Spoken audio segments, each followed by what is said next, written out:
तो ग्वादर से एक मुल्ला निकला, सारे लोगों को इकट्ठे किया। अभी मुल्ला इतना ताकतवर है, मुल्ला फोन करता है चीफ सेक्रेटरी को, चीफ सेक्रेटरी लसता है।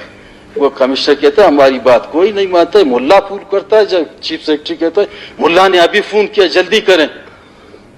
अस्सलामुअलैकुम मनी पोलने चारों काम आर जाए वशो सलामत बातें मर्ची शुमारा अपडेट दया असद बलूचे वीडियो क्लिप बारा सोशल मीडिया असद बलूचे वीडियो क्लिप वायरल की वीडियो तो का मौलाना हिदायतुर्रहमान ने तारीफ का नगाइन आइए गुशगेन के चीफ सेक्रेटरी में गप्पा गुशनदारी भले वादी आरा मौलाना के काल केद आंचू मौलाना काराकन के कस्सी सही हम नबीत आदेगा चीशी ब्याचारने वीडियो भले आए चिपी sir channel subscribe video like share अल्लाह बिकने अल्लाह ने इफ्तिताह किया, कहीं नवाज शरीफ ने आके इफ्तिताह किया, कहीं इमरान खान साहब आए, तो सियासत के नजर हो गई, लोगों को कुछ नहीं मिला। और यही हाल हुई कि जब चीजें नजरअंदाज होती हैं तो ग्वादर से एक मुल्ला निकला, सारे लोगों को इकट्ठे किया। अभी मुल्ला इतना ताकतवर है, मुल्ला फोन करता है चीफ सेक्रेटरी को, चीफ सेक्रेटरी लसता है।